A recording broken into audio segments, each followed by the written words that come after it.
Honorable Speaker, I present the budget for 2023-2024.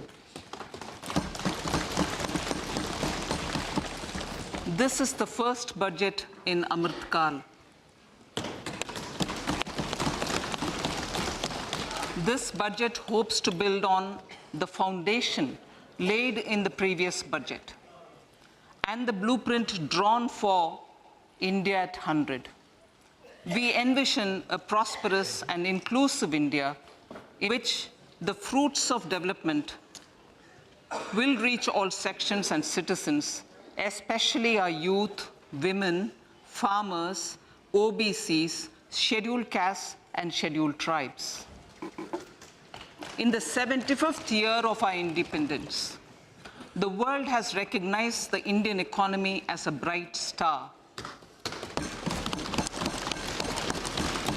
Our current year's economic growth is estimated to be at 7%. It is notable that this is the highest among all the major economies. This is in spite of the massive slowdown globally caused by COVID-19 and the war. The Indian economy is therefore on the right track and despite a time of challenges, heading towards a bright future. Today, as Indians stand with their head held high and the world appreciates India's achievements and successes, we are sure that elders who had fought for India's independence will, with joy, bless us in our endeavors going forward as well. Our focus on wide-ranging reforms and sound policies implemented through Sabka Prayas, resulting in Jan Bhagidari and targeted support to those in need, helped us perform well in trying times. India's rising global profile is because of the several accomplishments. Unique world-class digital public infrastructure, example, Aadhaar, CoWIN, and UPI. COVID vaccination drive in unparalleled scale and speed. Proactive role in frontier areas such as achieving the climate-related goals, Mission Life, and National Hydrogen Mission. During the COVID-19 pandemic, we ensured that no one goes to bed hungry with a scheme to supply free food grains to over 80 crore persons for 28 months.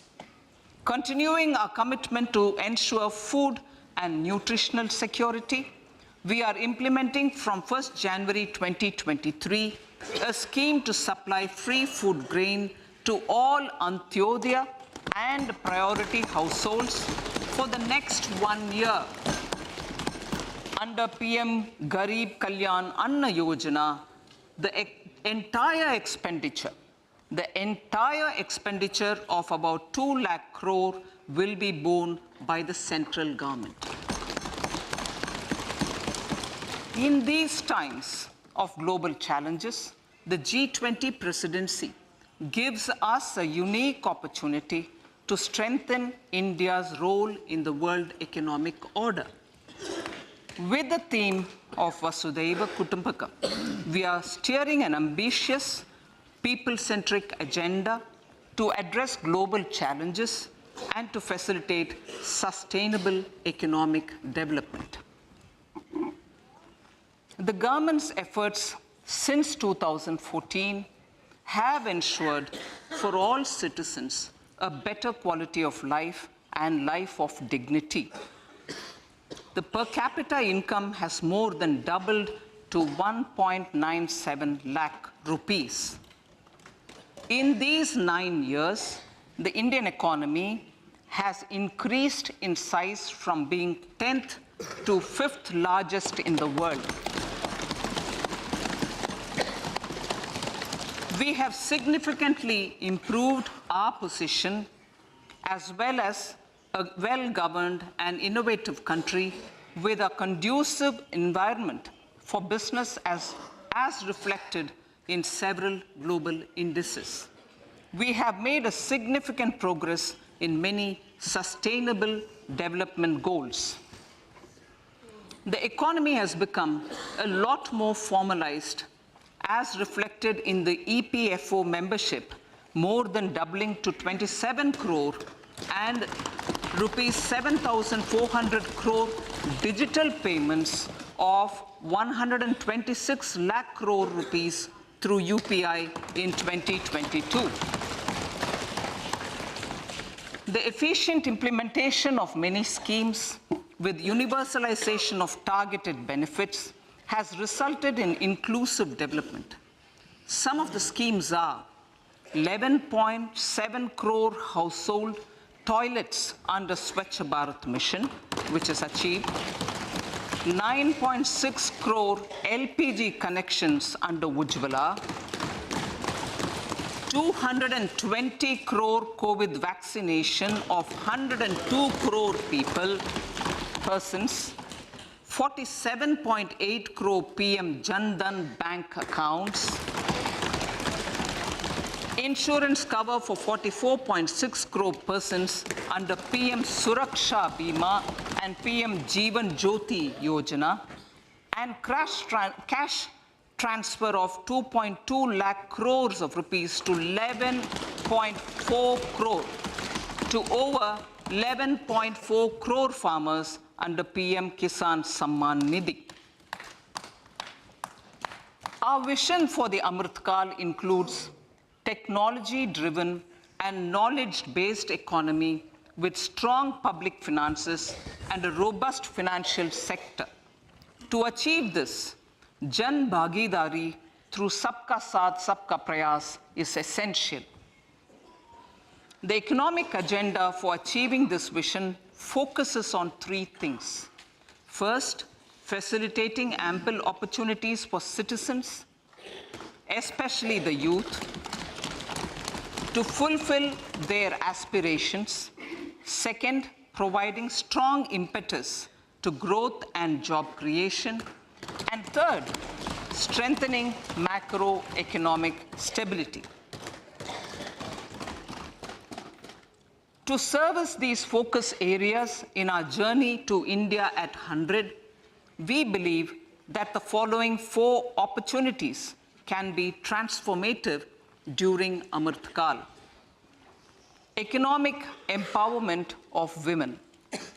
Deen Dayal Antyodaya Yojana National Rural Livelihood Mission has achieved remarkable success by mobilizing rural women into 81 lakh self-help groups. We will enable these groups to reach the next stage of economic empowerment through formation of large producer enterprises or collectives, with each having several thousand members and managed professionally. They will be helped with raw materials supply and for better design, quality, branding, and marketing of their products.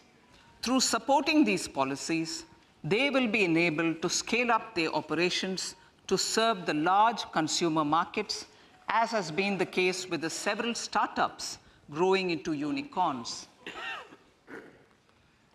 PM Vishwakarma Kaushal Samman, PM Vikas. For centuries, traditional artisans and craftspeople who work with their hands using tools have brought renown for India. They're generally referred to as Vishwakarma. The art and the handicraft created by them represents the true spirit of Atmanirbhar Bharat. For the first time, a package of assistance for them has been conceptualized. The new scheme will enable them to improve the quality, scale, and reach of their products, integrating them with the MSME value chain. The components of this scheme will include not only financial support, but also access to advanced skill training, knowledge of modern digital techniques, and efficient green technologies, brand promotion, linkage with local and global markets, digital payments, and social security. This will greatly benefit the scheduled castes, scheduled tribes, OBCs, women, and people belonging to the weaker sections. Tourism. The country offers immense attraction for domestic as well as foreign tourists. There is a large potential to be tapped in tourism. The sector holds huge opportunities for jobs and entrepreneurship for youth in particular. Promotion of tourism will be taken up on mission mode with active participation of states, convergence of government programs, and public-private partnerships. Green growth. We are implementing many programs for green fuel, green energy, green farming, green mobility, green buildings, and green equipment, and policies for efficient use of energy across various economic sectors. These green growth efforts help in reducing carbon intensity of the economy and provides for large-scale green job opportunities.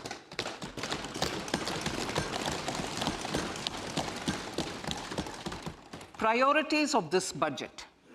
The budget adopts the following 7 priorities. They complement each other and act as the Saptarishi guiding us through the Amrit Kaal. Inclusive development, reaching the last mile, infrastructure and investment, unleashing the potential, green growth, youth power, and financial sector. I now speak on the priority number 1, inclusive development. The government's philosophy of Sabka Saath, Sabka Vikas has facilitated inclusive development covering in specific farmers, women, youth, OBCs, scheduled castes, scheduled tribes, Divyangjan, and economically weaker sections, and overall priority for the underprivileged. Vanchiton ko variyata. There has also been a sustained focus on Jammu Kashmir, Ladakh, and the Northeast. This budget builds on those efforts. Digital public infrastructure for agriculture. Digital public infrastructure for agriculture will be built as an open source, open standard, and interoperable public good. This will enable inclusive farmer-centric solutions through relevant information services for crop planning and health, improved access to farm inputs, credit and insurance, help for crop estimation, market intelligence, and support for growth of agri-tech industry and startups.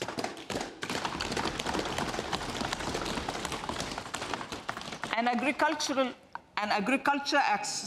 accelerator fund. An agriculture accelerator fund will be set up to encourage agri-startups by young entrepreneurs in rural areas. The fund will aim at bringing innovative and affordable solutions for challenges faced by farmers. It will also bring in modern technologies to transform agricultural practices, increase productivity and profitability. To enhance the productivity of extra long staple cotton, we will adopt a cluster-based and value chain approach through public-private partnerships. This will mean collaboration between farmers, state, and industry for input supplies, extension services, and market linkages. We will launch an Atmanirbhar Clean Plant program to boost availability of disease-free, quality planting material for high-value horticultural crops at an outlay of 2,200 crores. Global hub for millets, which are Sri Anna. India is the forefront.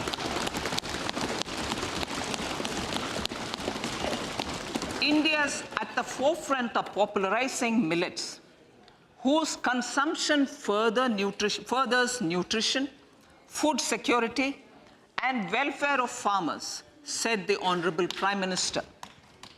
We are the largest producer and second largest exporter of Sri Anna in the world. We grow several types of Sri Anna, such as Sri Anna Jowar, Sri Anna Ragi, Sri Anna Bajra, Sri Anna Kutu, Ramdana, Kangni, Kutni, Kutki, Kodo, China, and Sama.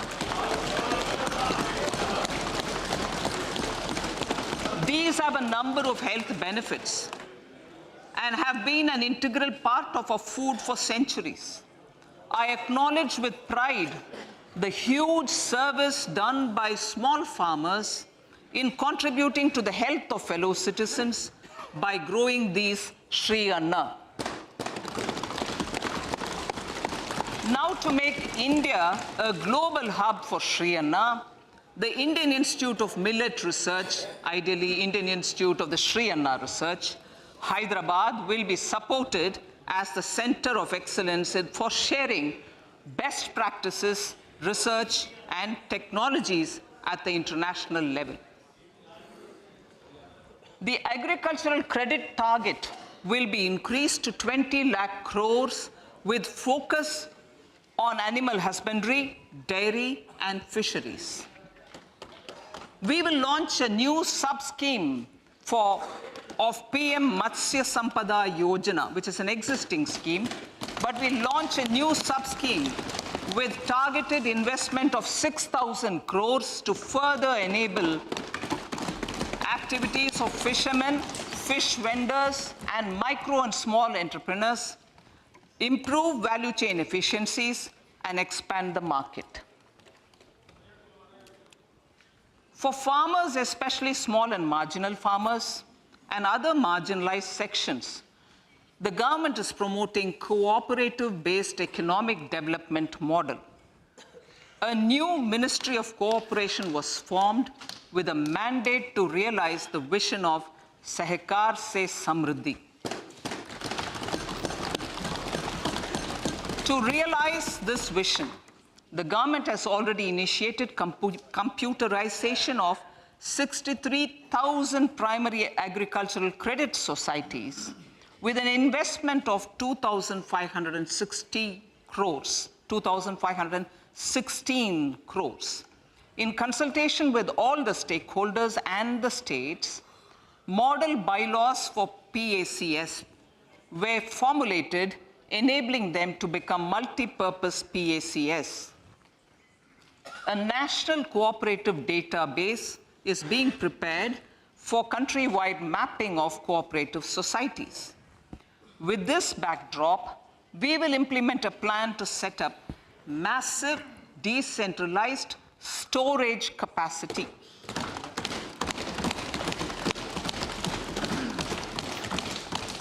This will help farmers store their produce and realize remunerative prices through sale at appropriate times. The government will also facilitate setting up of a large number of multi-purpose cooperative societies, primary fishery societies, and dairy cooperative societies in uncovered panchayat and villages in the next 5 years.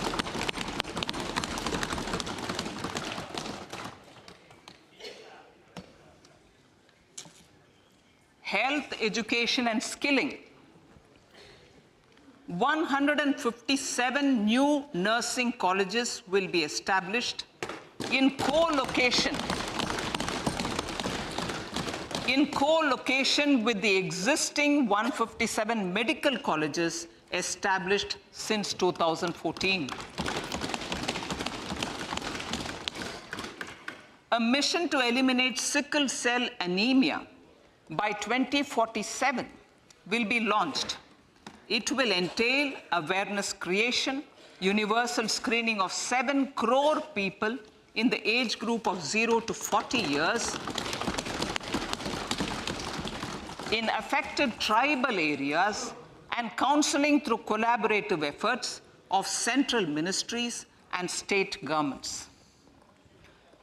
Facilities in select ICMR labs, Indian Council for Medical Research Labs, will be made available for research by public and private medical college faculty and private sector R&D teams for encouraging collaborative research and innovation. A new program to promote research and innovation in pharmaceuticals will be taken up through centers of excellence. We shall also encourage industry to invest in research and development in specific priority areas. Dedicated multidisciplinary courses for medical devices will be supported in existing institutions to ensure availability of skilled manpower for futuristic medical technologies, high-end manufacturing, and research. Teachers' training. Teachers' training will be re-envisioned through innovative pedagogy, curriculum transaction, continuous professional development, dipstick surveys, and ICT implementation. The District Institute of Education and Training will be developed as vibrant institutes of excellence for this purpose.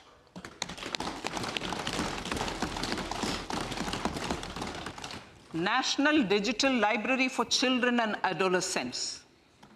A National Digital Library for Children and Adolescents will be set up for facilitating availability of quality books across geographies, languages, genres, and levels, and device-agnostic accessibility. States will be encouraged to set up physical libraries for them at panchayat and ward levels and provide infrastructure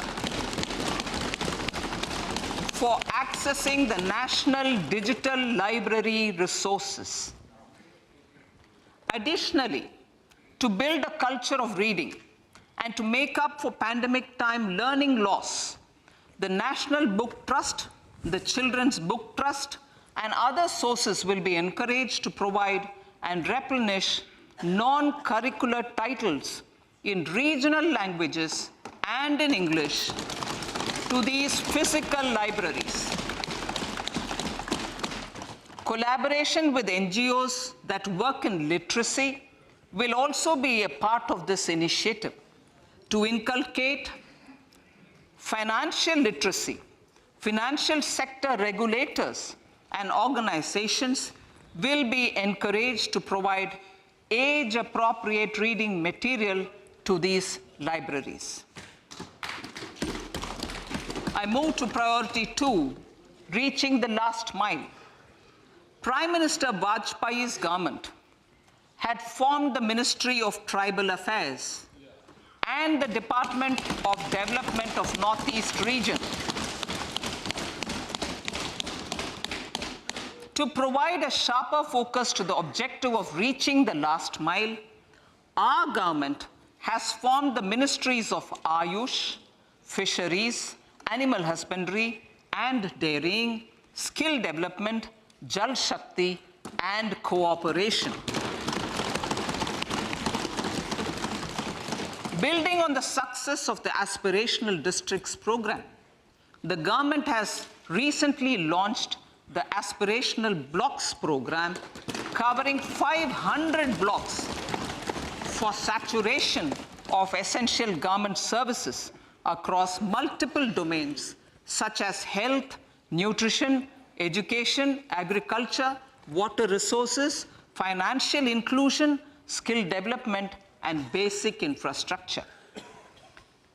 Manya Speaker, sir, Pradhan Mantri PBTG, which is Primitive Vulnerable Tribal Groups Development Mission, is being launched. To improve socio-economic conditions of the particularly vulnerable tribal groups, the PVTGs as we refer them to, Pradhan Mantri PVTG Development Mission will be launched. This will saturate PVTG families and habitations with basic facilities such as safe housing, clean drinking water and sanitation, improved access to education, health, nutrition, road and telecom connectivity, and sustainable livelihood opportunities. An amount of 15,000 crores will be made available to implement the mission in the next 3 years under the Development Action Plan for the Scheduled Tribes. Ekalavya Model Residential Schools. In the next 3 years, Center will recruit 38,800 teachers and support staff for the 740 Ekalavya Model Residential Schools, which is serving 3.5 lakh tribal students.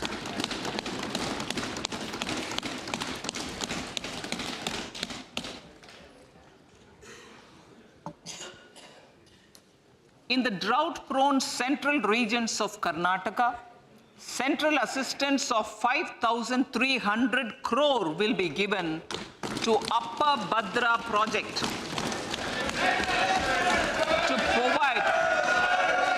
to provide sustainable micro-irrigation and filling up of surface tanks for drinking water. PM Awas Yojana.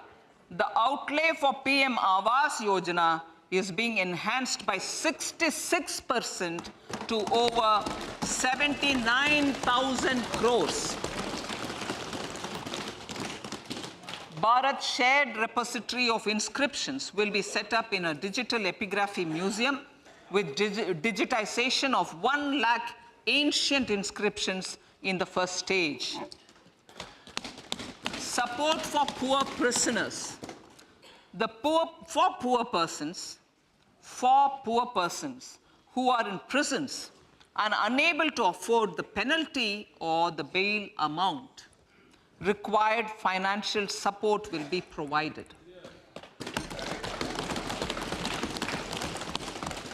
Priority number 3, infrastructure and investment.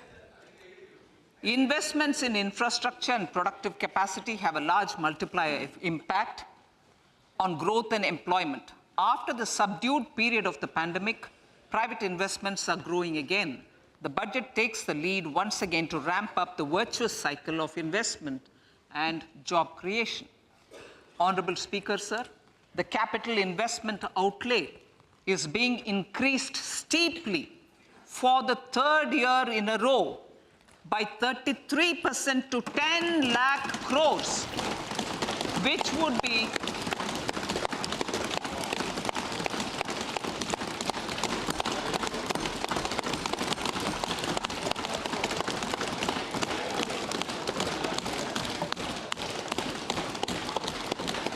which would be 3.3% of GDP. This will almost be 3 times the outlay made in 2019-20.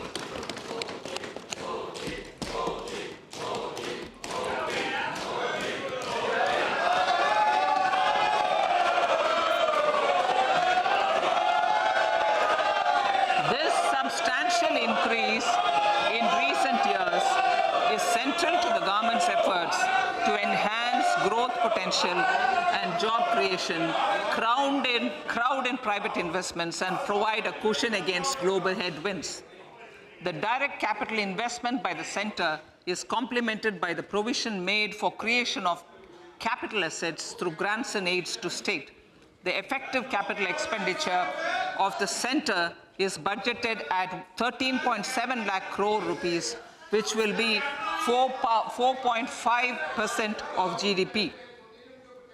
Support to state governments for capital investment.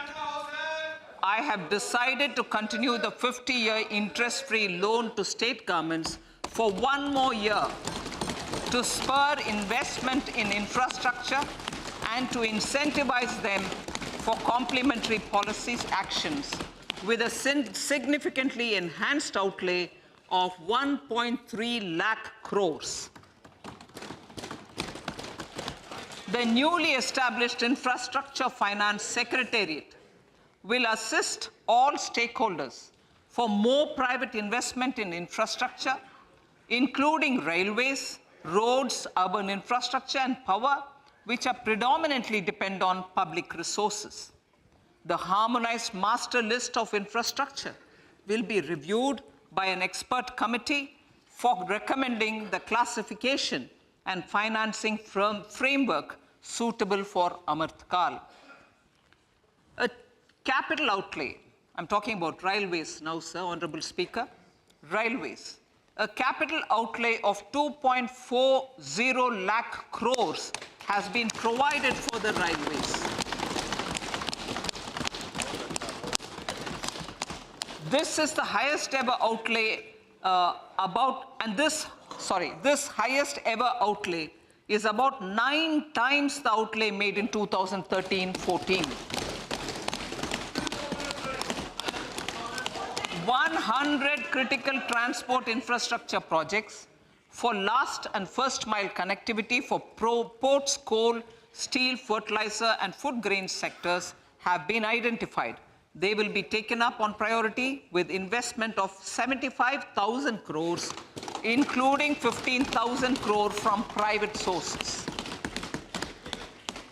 50 additional airports, heliports, water aerodromes, and advanced landing grounds will be revived for improving regional air connectivity.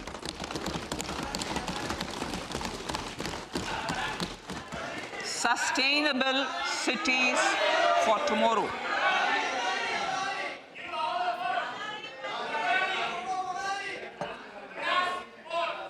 States and cities will be encouraged to undertake urban planning reforms and actions to transform our cities into sustainable cities of tomorrow. This means efficient use of land resources, adequate resources for urban infrastructure, transit-oriented development, enhanced availability and affordability of urban land, and opportunities for all. Through property tax governance reforms and ring-fencing user charges on urban infrastructure, cities will be incentivized to improve their creditworthiness for municipal bonds.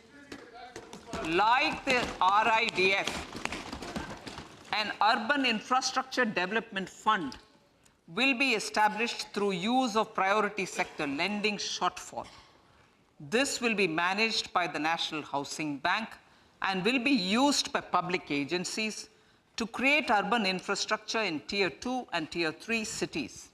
States will be encouraged to leverage resources from the grants of the 15th Finance Commission as well as existing schemes to adopt appropriate user charges while accessing the UIDF. We expect to make available 10,000 crore rupees per annum for this purpose. All cities and towns will be enabled for 100% mechanical desludging of septic tanks and sewers to transition from manhole to machine hole mode.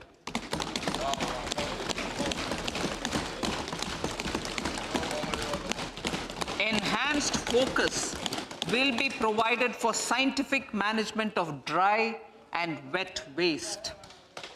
Honorable Speaker, sir, our Prime Minister had said, good governance is the key to a nation's progress. Our government is committed to providing a transparent and accountable administration which works for the betterment and welfare of common citizens. Mission Karma Yogi. Under Mission Karma Yogi, center, states, and the union territories are making and implementing capacity building plans for civil servants. The government has also launched an integrated online training platform, I Got Karma Yogi, to provide continuous learning opportunities for lakhs of government employees to upgrade their skills and facilitate people-centric approach. Sir, for enhancing ease of doing business, more than 39,000 compliances have been reduced, and more than 3,400 legal provisions have been decriminalized. For furthering the trust-based governance, we have introduced the Jan Vishwas Bill to amend 42 central acts. This budget proposes a series of measures to unleash the potential of our economy. Centers of Excellence for Artificial Intelligence.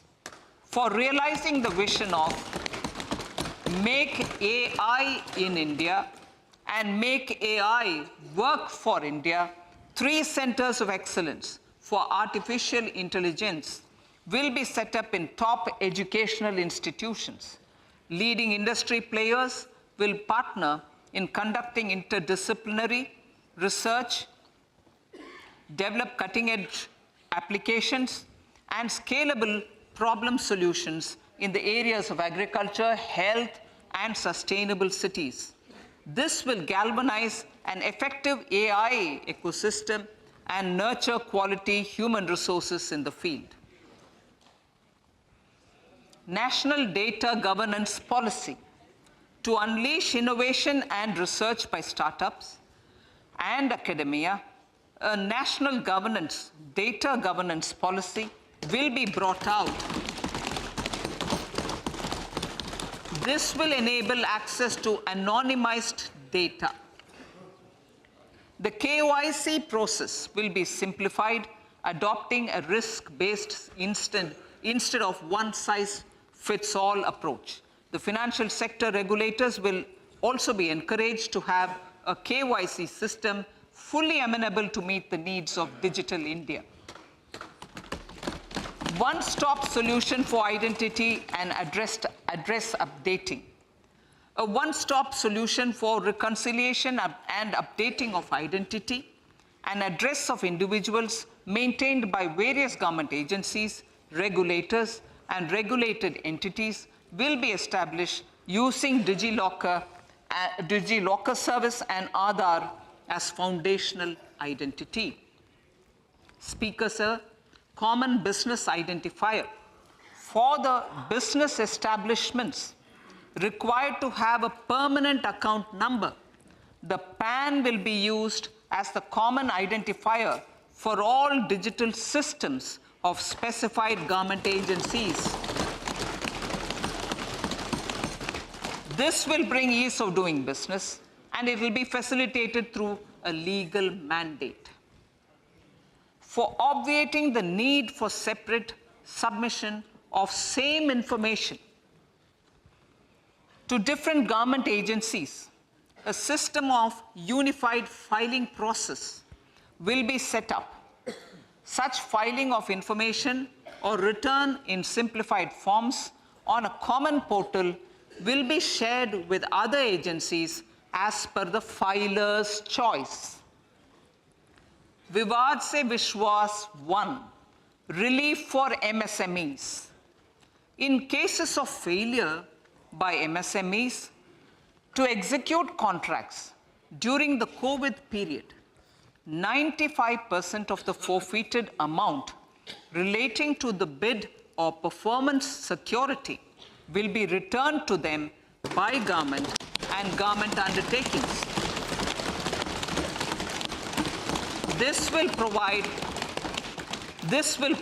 relief to the MSMEs. Vivad se Vishwas 2, settling contractual disputes. To settle contractual disputes of government and government undertakings, wherein arbitral award is under challenge in a court, a voluntary settlement scheme with standardized terms will be introduced. This will be done by offering graded settlement terms depending on pendency level of the dispute. The state support mission of Niti Aayog will be continued for 3 years for our collective efforts towards national priorities. Result-based financing. to better allocate scarce resources for competing development needs, the financing of select schemes will be changed on a pilot basis from input-based to result-based.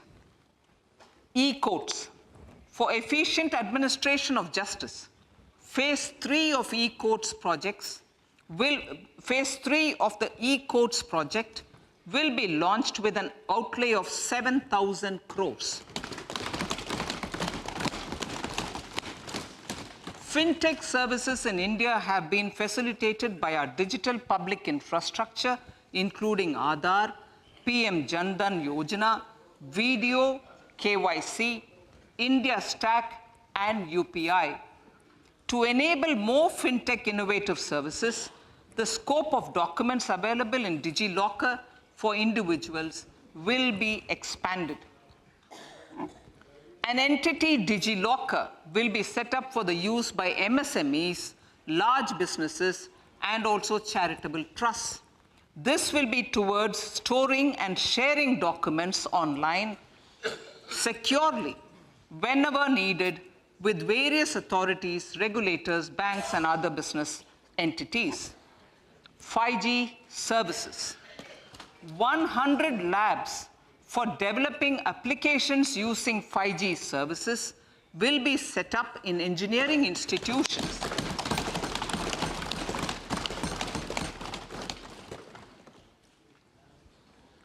To realize the new range of opportunities, business models, and employment potential, the labs will cover, among others, applications such as smart classrooms, precision farming, intelligent transport systems, and healthcare applications. Lab-grown diamonds. Lab-grown diamonds is a technology and innovation-driven emerging sector with high employment potential. These environment-friendly diamonds, which have optically and chemically the same properties as natural diamonds. To encourage indigenous production of LGD, lab-grown diamond seeds and machines, and to reduce import dependency, a research and development grant will be provided to one of the IITs for 5 years. To reduce the cost of production, a proposal to review the custom duty on LGD seeds will be indicated in Part B of the speech. I come to the fifth priority, Honorable Speaker, sir, green growth. Honorable Prime Minister has given a vision for life or lifestyle for environment to spur a movement of environmentally conscious lifestyle. India is moving forward firmly for the Panchamrit, the net zero carbon emission by 2070 to usher in green industrial and economic transition. This budget builds on our focus on green growth. The recently launched National Green Hydrogen Mission, with an outlay of 19,700 crores, will facilitate transition of the economy to low carbon intensity, reduce dependence on fossil fuel imports, and make the country assume technology and market leadership in this sunrise sector. Our target is to reach an annual production of 5 MMT by 2030. Energy transition. This budget provides for 35,000 crores for priority capital investment towards energy transition and net zero objectives and energy security by Ministry of Petroleum and Natural Gas. To steer the economy on sustainable development path, battery energy storage systems with capacity of 4,000 MWH will be supported with viability gap funding. A detailed framework for pumped storage projects will also be formulated. Renewable energy evacuation. the interstate transmission system for evacuation and grid integration of 13 gigawatt renewable energy from Ladakh will be constructed with investment of 20,700 crore, including central support of 8,300 crores. Green Credit Program. For encouraging behavioral change, a green credit program will be notified under the Environment Protection Act. This will incentivize environmentally sustainable and responsive actions by companies, individuals, and local bodies, and help mobilize additional resources for such activities. PM Program for Restoration, Awareness, Nourishment, and Amelioration of Mother Earth, PM Pranam, will be launched to incentivize states and union territories to promote alternative fertilizers and balanced use of chemical fertilizers. Go Bardhan Scheme. 500 new waste to wealth plants under Go Bardhan, galvanizing organic bio-agro resources done. Go Bardhan scheme will be established for promoting circular economy. These will include 200 compressed biogas plants, including 75 plants in urban areas, and 300 community or cluster-based plants at a total investment of 10,000 crores. I will refer to this in Part B also. In due course, a 5% CBG mandate will be introduced for all organizations marketing natural and biogas. For collection of biomass and distribution of biomanure, appropriate fiscal support will also be provided. Bharatiya Prakritik Kheti Bio Input Resource Centers. Over the next 3 years, we will facilitate 1 crore farmers to adopt natural farming. For this, Honorable Speaker, 10,000 bio input resource centers will be set up, creating a national level distributed micro fertilizer and pesticide manufacturing network. Mishti.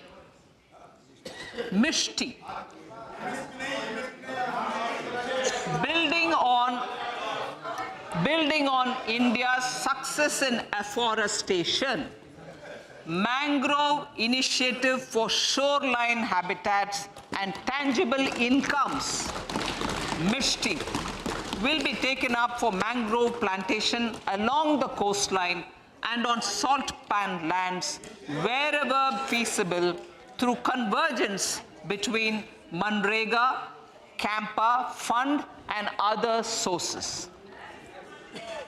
Amrit Dharohar. Wetlands are vital ecosystems which sustain biological diversity.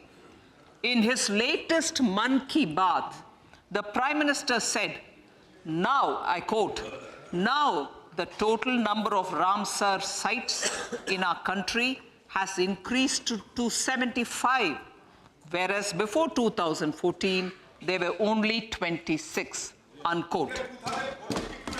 Local communities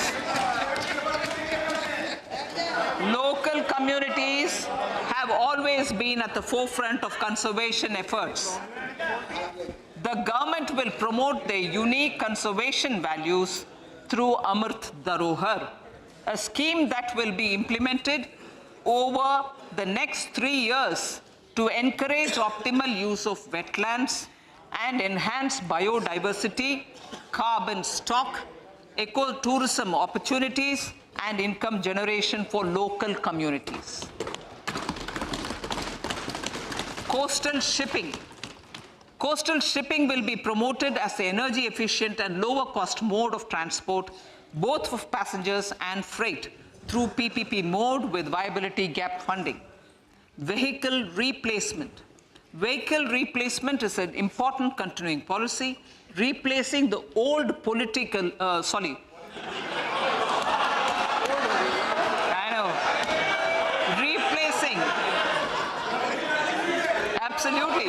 Thank you. Replacing old polluting vehicles.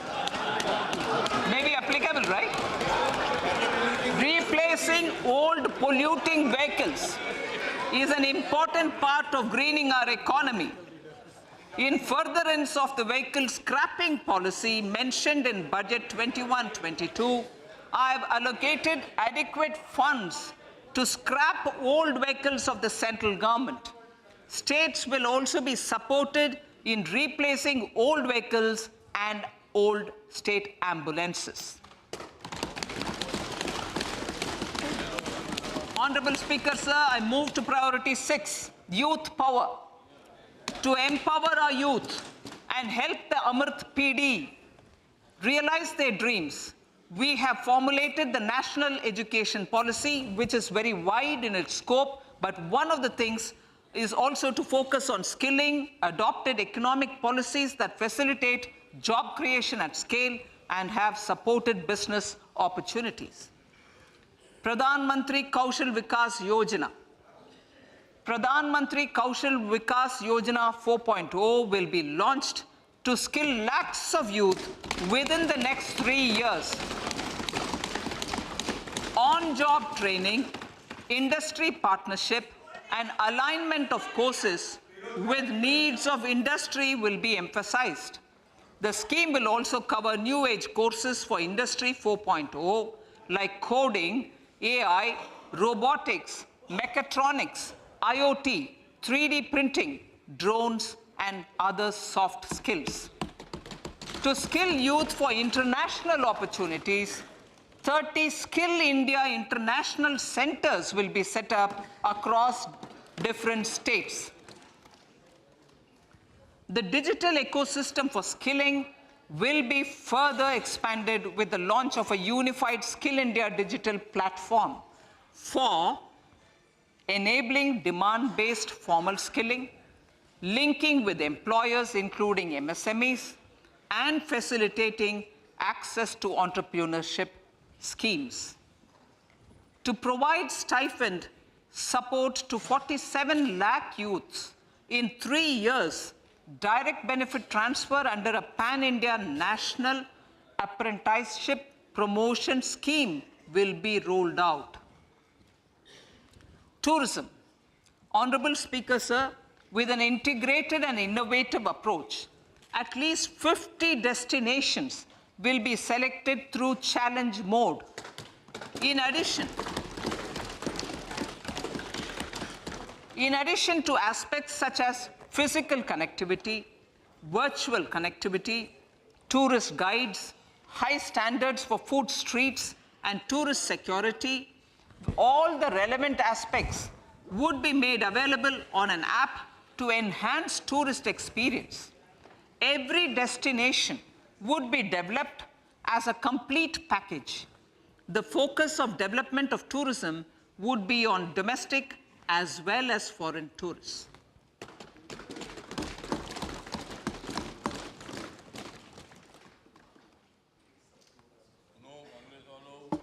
Sector-specific skilling and entrepreneurship development will be dovetailed to achieve the objectives of Dekho Apna Desh initiative. This was launched as an appeal by the Honorable Prime Minister to the middle class to prefer domestic tourism over international tourism.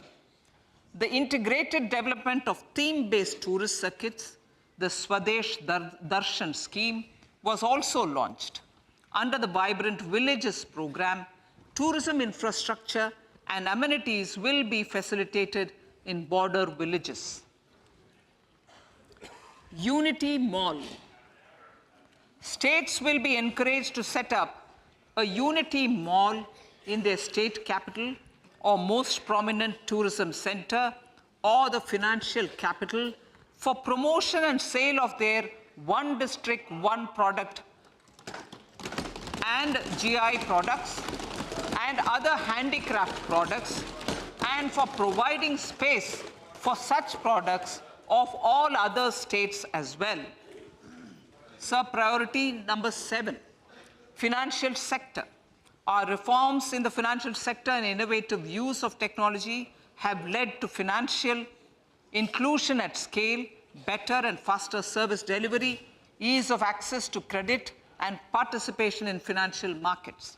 This budget proposes to further these measures. Credit guarantee for MSMEs. Last year, I proposed revamping of the credit guarantee scheme for the MSMEs. I am happy to announce that the revamped scheme will take effect from 1st April 2023 through infusion of 9,000 crores in the corpus. This will enable additional collateral-free guaranteed credit of 2 lakh crores of rupees. Further, the cost of credit will be reduced by about 1%. A national financial information registry will be set up to serve as the central repository of financial and ancillary information.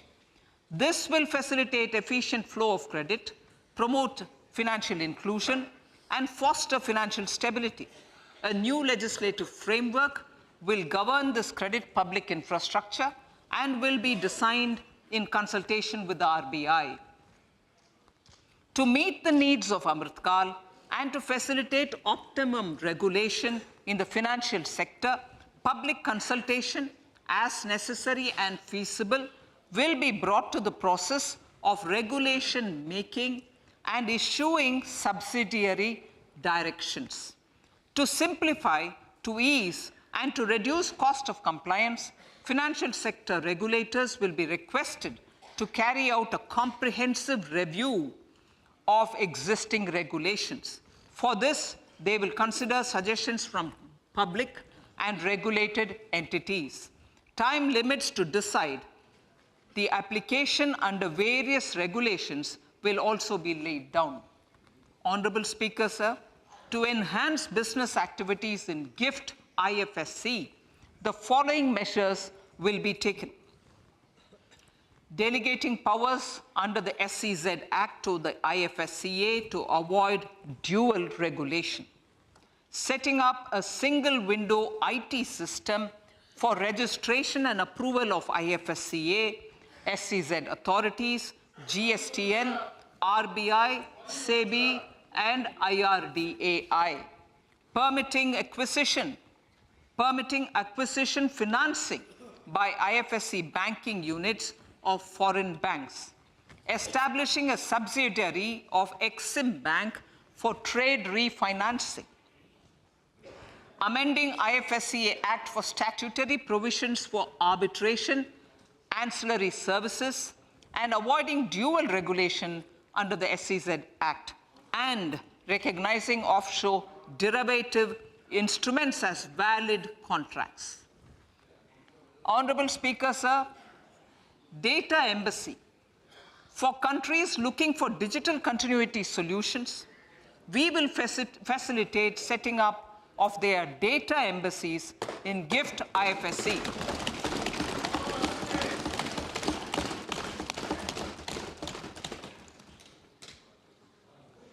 Improving governance and investor protection in banking sector. To improve bank governance and enhance investors' protection, certain amendments to the Banking Regulation Act, the Banking Companies Act, and the Reserve Bank of India Act are being proposed. Capacity building in securities market. Honorable Speaker, sir, to build capacity of functionaries and professionals in the securities market, SEBI will be empowered to develop, regulate, maintain, and enforce norms and standards for education in the National Institute of Securities Markets and to recognize award of degrees, diplomas, and certificates. A central processing center will be set up for faster response to companies through centralized handling of various forms filed with field officers under the Companies Act. Reclaiming of shares and dividends. For investors to reclaim unclaimed shares and unpaid dividends from the Investor Education and Protection Fund Authority with ease, from the Investor Education and Protection Fund Authority with ease, an integrated IT portal will be established. Digital payments continue to find wide acceptance. In 2022, they show an increase of 76% in transaction and 91% in value. Fiscal support for this digital public infrastructure will continue in 2023-2024. Azadi Ka Amrit Mahotsav, Mahila Samman Bachat Patra. For commemorating Azadi Ka Amrit Mahotsav, a one-time new small savings scheme, Mahila Samman Savings Patra or Savings Certificate, Mahila Samman Savings Certificate will be made available for a 2-year period up to March 2025. This will offer deposit facility up to 2 lakh in the name of a woman or girls for a tenure of 2 years at fixed interest rate of 7.5% with partial withdrawal option. Senior citizens. The maximum deposit limit for senior citizens savings scheme will be enhanced from 15 lakh to 30 lakhs of rupees. The maximum deposit limit for monthly income account scheme will be enhanced from 4.5 lakh to 9 lakh for single account and from 9 lakh to 15 lakh for joint account. Honorable Speaker, sir, fiscal management. 50 years interest-free loan to states. The entire 50-year loan to states has to be spent on capital expenditure within 2023-24. Most of this will be at the discretion of the states, but a part will be conditional on states increasing their actual capital expenditure.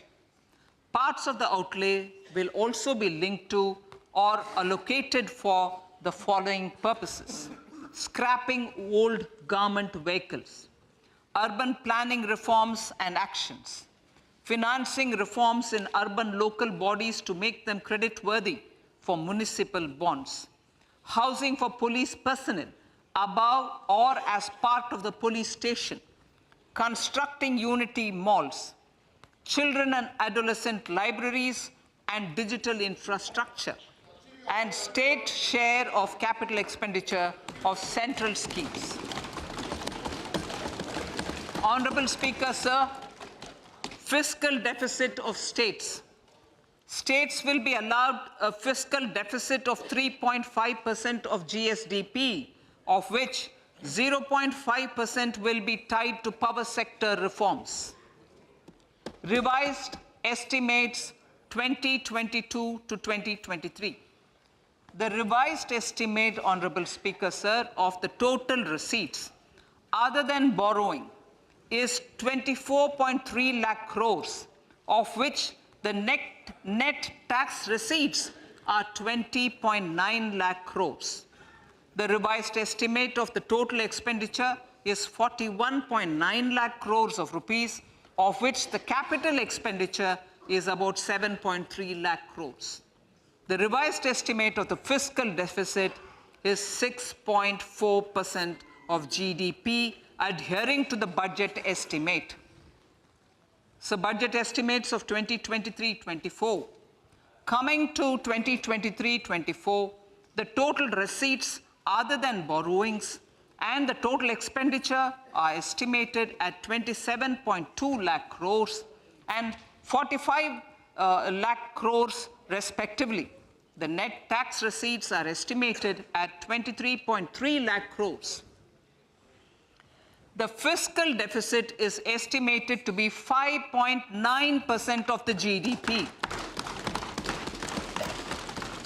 In my budget speech for 21-22, I had announced that we plan to continue the path of fiscal consolidation, reaching a fiscal deficit of below 4.5% by 2025-26, with a fairly steady decline over the period. We have adhered to this path, and I reiterate my intention to bring the fiscal deficit below 4.5% of GDP by 2025-26. To finance the fiscal deficit in 2023-24, the net market borrowings from dated securities are estimated at 11.8 lakh crores. The balance financing is expected to come from small savings and other sources. The gross market borrowings are estimated at 15.43 lakh crores of rupees. Honorable Speaker, sir, I now move to Part B.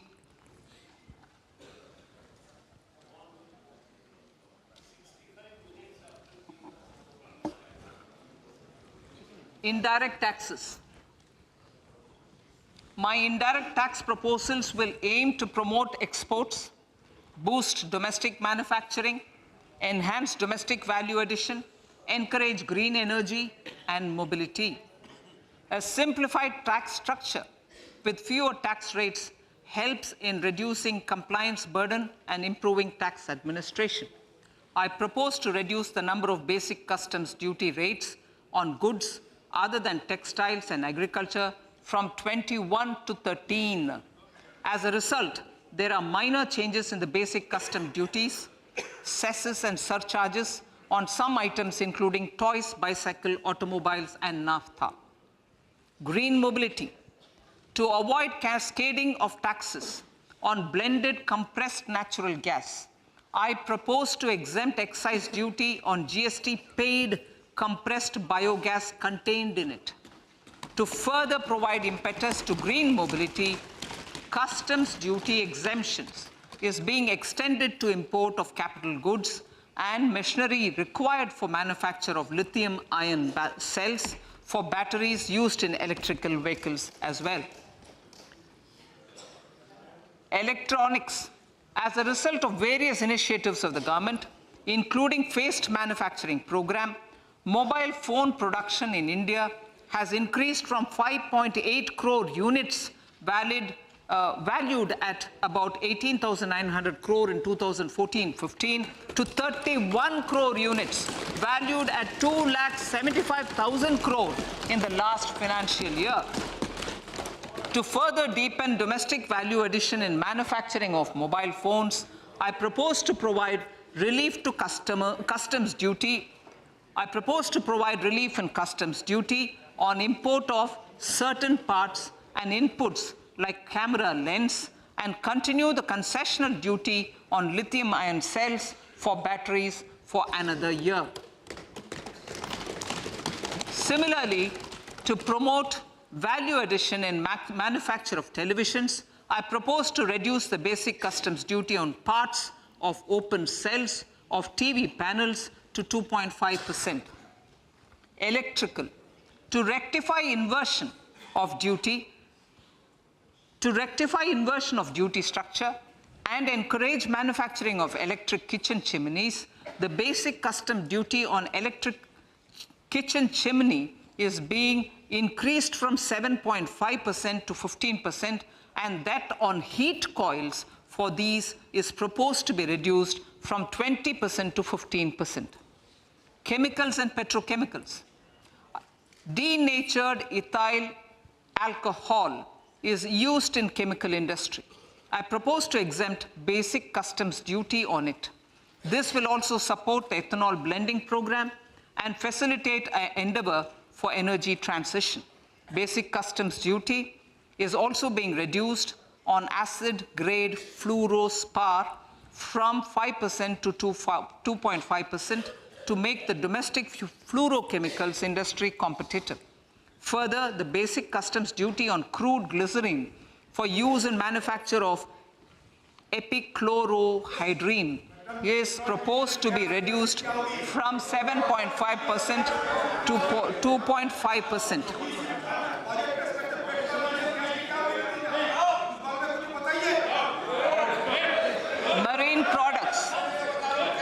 In the last financial year, marine products recorded the highest export growth, benefiting farmers in the coastal states of the country. To further enhance the export competitiveness of marine products, particularly shrimps, duty is being reduced on key inputs for domestic manufacture of shrimp feed.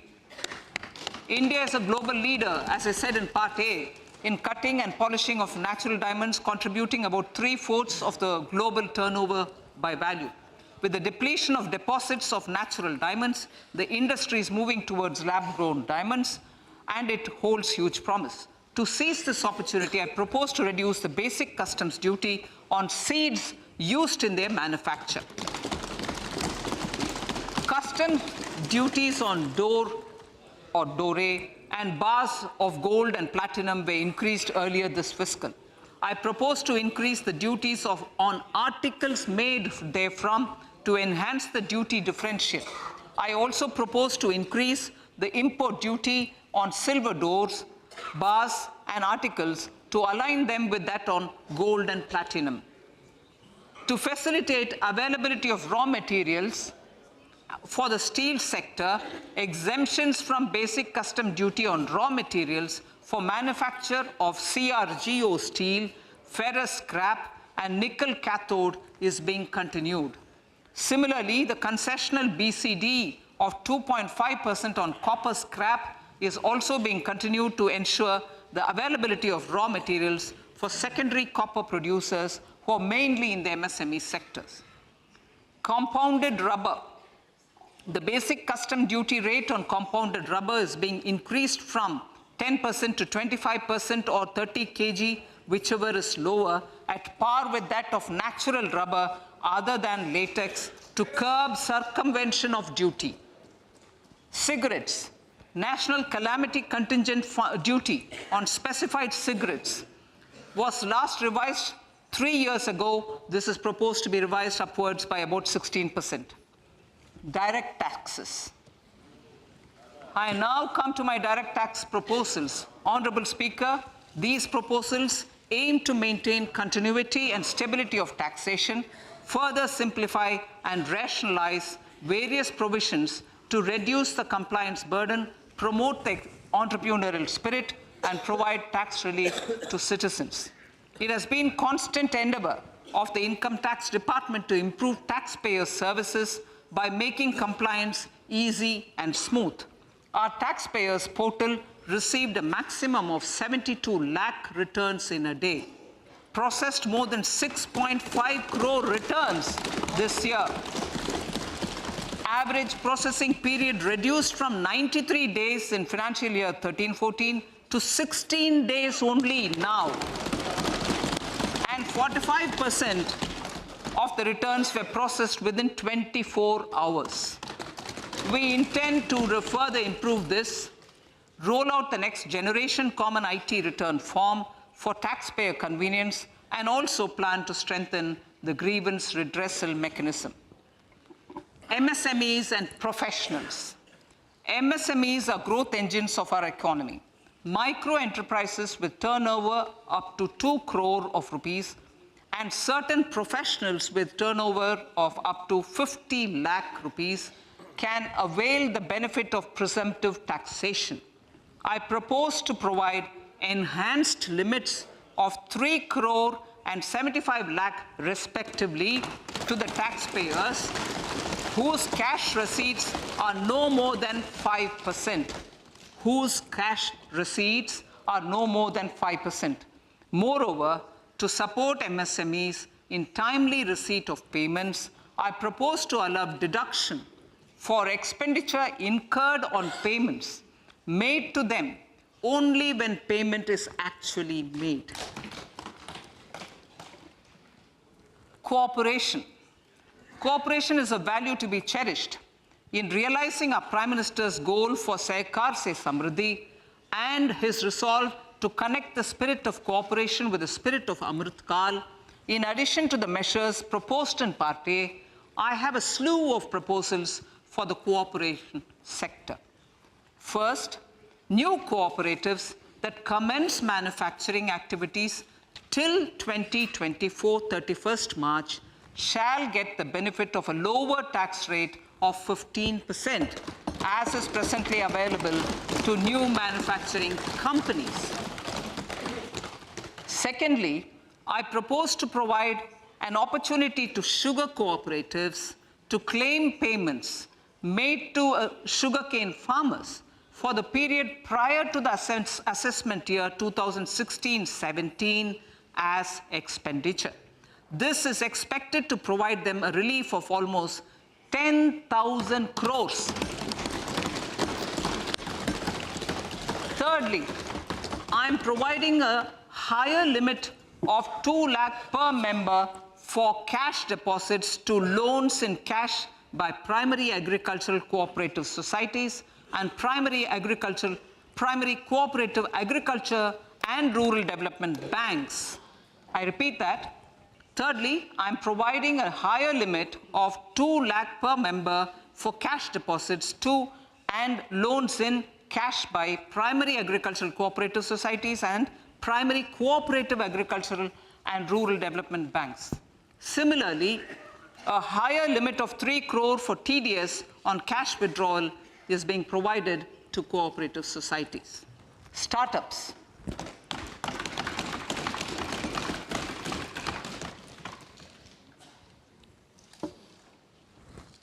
Entrepreneurship is vital for a country's economic development. We have taken a number of measures for startups and they have borne results.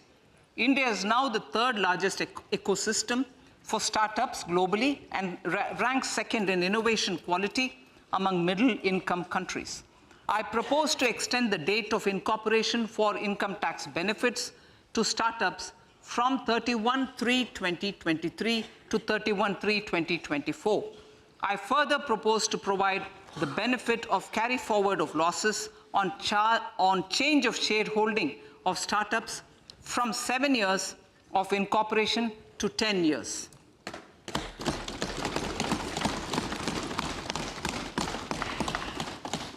To reduce the pendency of appeals at commissioner level, I propose to deploy about 100 joint commissioners for disposal of small appeals.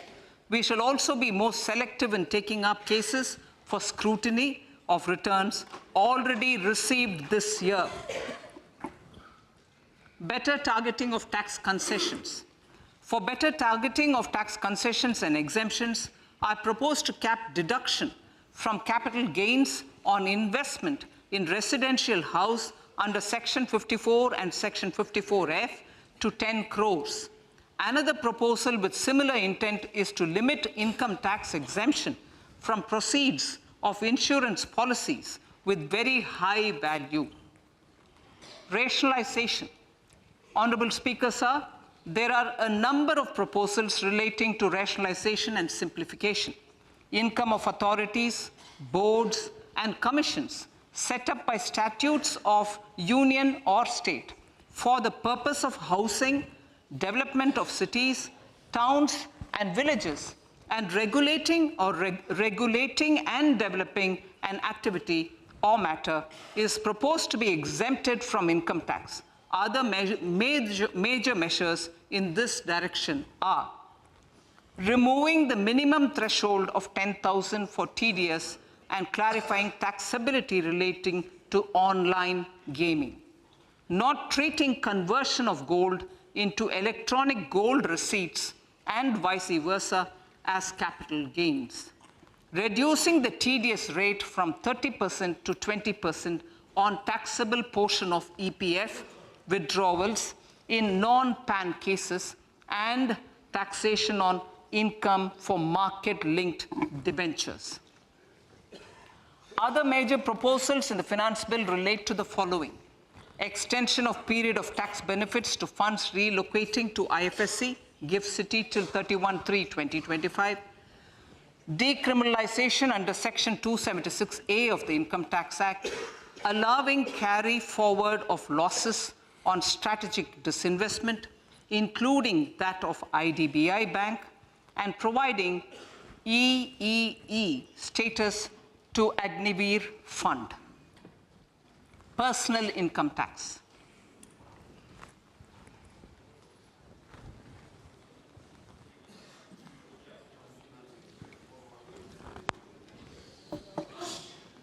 Now I come to what everyone is waiting for.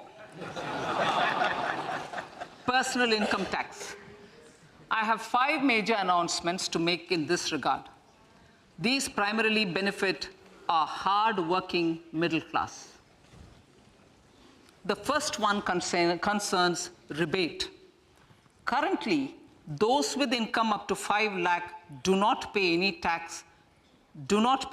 income tax in both old and new regimes. I propose to increase the rebate limit to 7 lakhs in the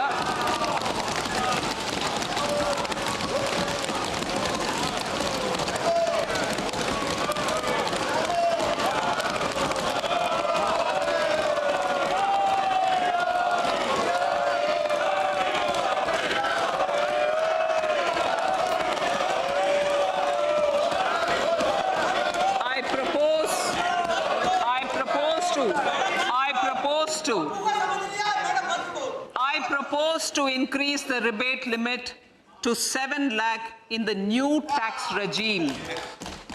Thus, persons in the new tax regime with income up to 7 lakhs will not have to pay any tax at all. The second proposal relates to middle-class individuals.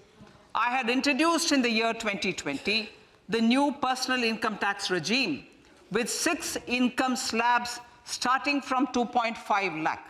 I propose to change the tax structure in this regime by reducing the number of slabs to 5 and increasing the tax exemption limit to 3 lakhs.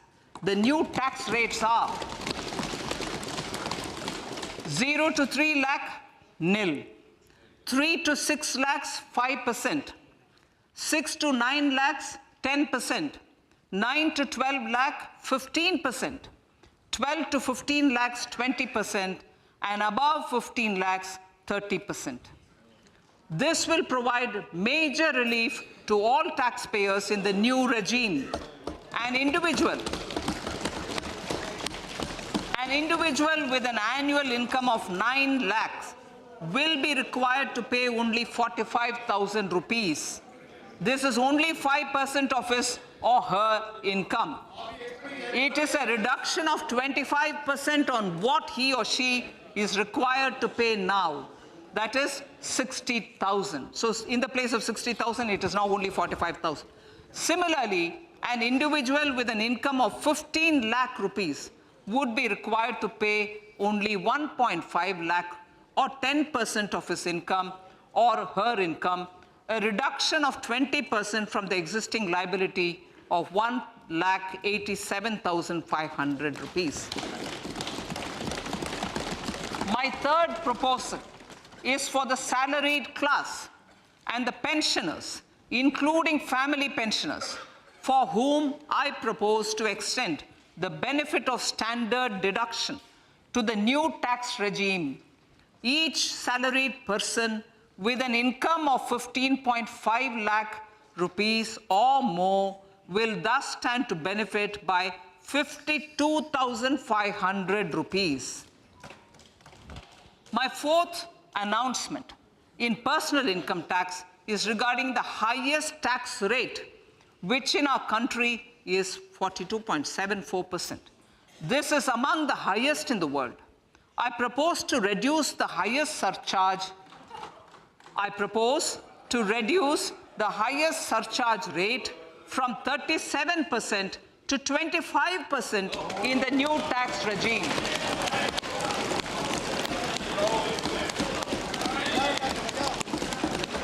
This would result in reduction of the maximum rate. This would result in the reduction of the maximum tax rate to 39%. Lastly, the limit of 3 lakh rupees for tax exemption on leave encashment on retirement of non-government salaried employees was last fixed in the year 2002, when the highest basic pay in the government was only 30,000 rupees per month. In line with the increase in the government salaries, I am proposing to increase this limit to 25 lakh rupees.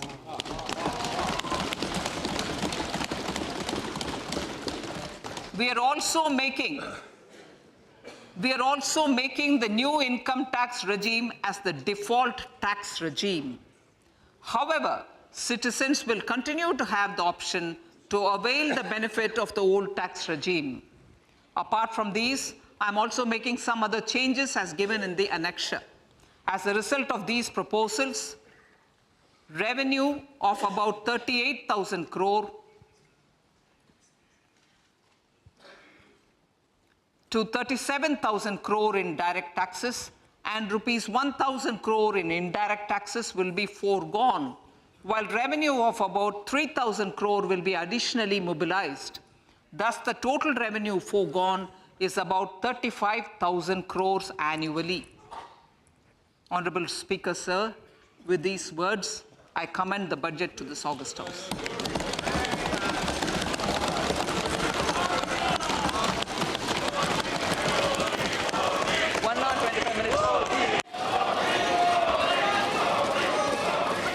Item number 1, माननीय item number 2, Shrimati Nirmala Sitharaman ji. Sir, with your permission, I lay on the table of the following statements.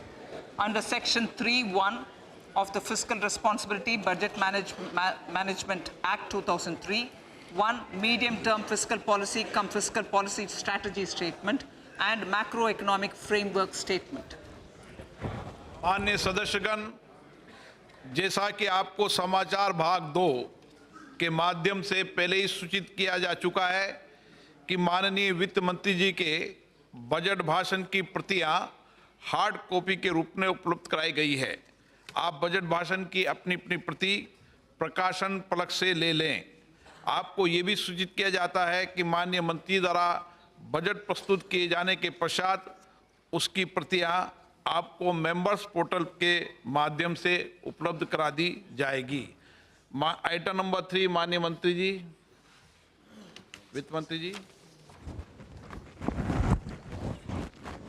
Sir, with your permission, I rise to move for leave to introduce the Finance Bill 2023. प्रश्न ये कि विधेयक को पुनर्स्थापित करने की अनुमति प्रदान की जाए. जो सदस्य इसके पक्ष में हाँ कहें, जो सदस्य विरोध में ना कहें. मेरे विचार में निर्णय हाँ वालों के पक्ष में. माननीय मंत्री जी विधेयक को पुनर्स्थापित करें. Sir, I introduce the bill. सभा की कार्रवाई कल गुरुवार दिनांक 2 फरवरी 2023 को प्राप्त 11 बजे तक के लिए स्थगित की जाती है.